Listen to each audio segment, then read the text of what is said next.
చుట్టూ అందమైన కొండలు, ఎటు చూడు ప్రకృతి అందాలు సందర్శకులను ఇట్టే కట్టిపడేస్తాయి.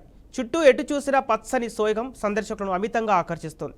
అంతేకాదుండో ఈ చెరువు ఆసియా ఖండంలోనే రెండవ అతిపెద్ద చెరువుగా రికార్డు సైతం సాధించింది. అంతటి ప్రాచుర్యం పొందిన ఈ చెరువు ఉంది ఎక్కడో కాదు, ఆంధ్రప్రదేశ్లోని ప్రకాశం జిల్లాలోనే. ఈ కంబం చెరువు ప్రత్యేకతలపై వీఆర్కే న్యూస్ స్పెషల్ స్టోరీ.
చెరువు 15వ దశాబ్దంలో ఒరిస్సా గజపతిరాజులు నిర్మించారు.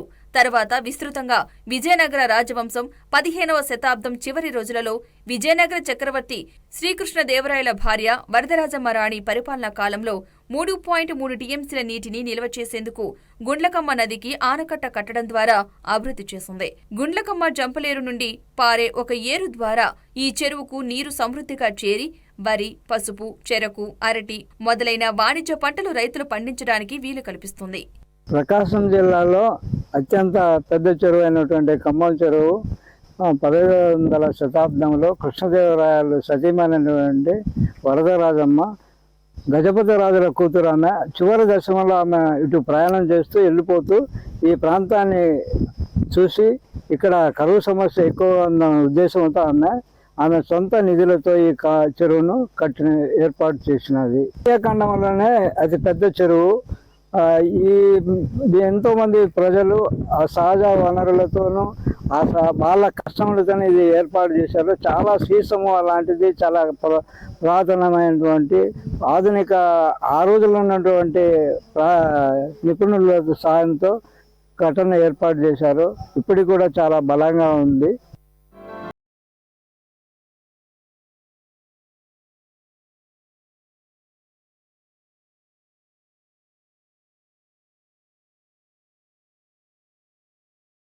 ఈ చెరువుకు ఏకైక ఆధారం 20వ శతాబ్దం మొదట్లో ఆనకట్ట ఎత్తు 57 అడుగుల 17 మీటర్లు, ప్రత్యక్ష నీటిపారుదల భూమి 10,300 ఎకరాలు, 42 చదరపు కిలోమీటర్లు ఉండేది. ఈ చెరువు ఆయకట్టు ప్రాంతం కంబం, బేస్తవారిపేట మండలాల్లో విస్తరించి ఉంది. ఈ చెరువు 23.95 కిలోమీటర్ల పరిధిలో విస్తరించింది. 3 టీఎంసీల నీటి నిల్వ సామర్థ్యం కలిగి ఉంది. చెరువులో 7 కొండలు ఉన్నాయి. ఈ చెరువు పరిసరాలలోని 100 గ్రామాల రైతులకు నీరందిస్తుంది. ఆమె ఇక్కడ చుట్టుపక్కల 15 గ్రామాల సాగునీటికి ఇబ్బందులు చూసి అప్పటికప్పుడు ఆమె నిశ్చయించుకొని కట్టినటువంటి కట్టడం ఇది. ఇప్పుడు 3 టీఎంసీ నీటి సామర్థ్యం కలిగినటువంటి పెద్ద చెరువు. ఈ యొక్క చెరువులో మనము అధికారులు అయితేనేమి, సంబంధిత అధికారులు దానికి సంబంధించి పూడికలు సరిగా టయానికి తీసి పెట్టినట్లయితే ఇప్పటికి కూడా చుట్టుపక్కల గ్రామాలకు సాగునీటికి ఉపయోగపడుతుంది. గుండ్లకమ్మ, ఎర్రవాగు అలాంటి ప్రదేశాల నుంచి పారినటువంటి నీరు కూడా ఇక్కడికి చేరుతుంది. ఈ నీరు ఎంతో ఉపయోగపడుతుంది సాగునీటికి చుట్టుపక్కల గ్రామాలకు అని చెప్పేసి సంబంధిత అధికారులకు తెలియపరుస్తుంది.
కాలువ 32 తూములతో 7 పాయలు 2 కిలోమీటర్ల పొడవు కలిగి ఉంది. దీని కింద 3 ఎకరాల ఆయకట్టు ఉంది. రాయల కాలం నాడు నిర్మించిన ఈ పురాతన చెరువుకు ప్రపంచ చారిత్రక నీటిపారుదల కట్టడాల వరల్డ్ హెరిటేజ్ ఇరిగేషన్ స్ట్రక్చర్ గుర్తింపు లభించింది. 2020 సంవత్సరానికి గాను ప్రపంచంలోని 14 సాగునీటి ప్రాజెక్టులకు స్థానం లభించగా అందులో మన దేశంలోని 4కి ఈ గుర్తింపు వచ్చింది. వీటిలో ఆంధ్రప్రదేశ్కే చెందినవి 3 ఉండగా అందులో కంబం చెరువు ఒకటి.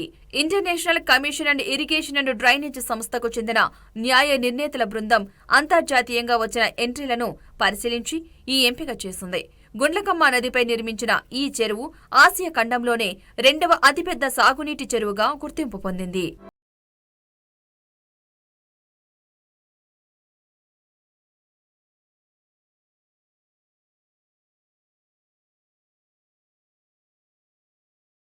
సంవత్సరాల క్రితం నిర్మించిన కంబం చెరువు ప్రకాశం జిల్లాలో ఒక పర్యాటక కేంద్రంగా గుర్తింపు ఉంది.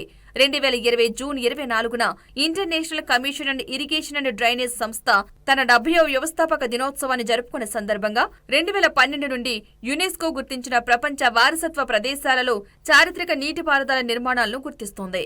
అందులో భాగంగా కంబం చెరువుని ప్రపంచ చారిత్రక వారసత్వం సాగునీటి నిర్మాణాల జాబితాలో చేరుస్తున్నట్లు international commission and irrigation and drainage సంస్థ అధికారికంగా ప్రకటించింది.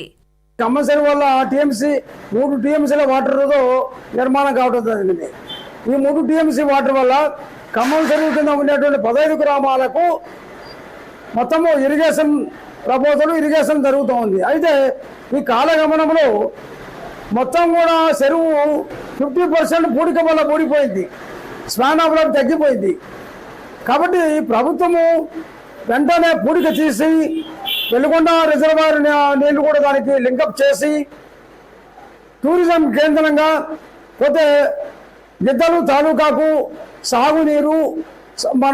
తాగునీరుకు ఇబ్బంది లేకుండా చేయాలని చెప్పేసి విజ్ఞప్తి చేస్తున్నాను.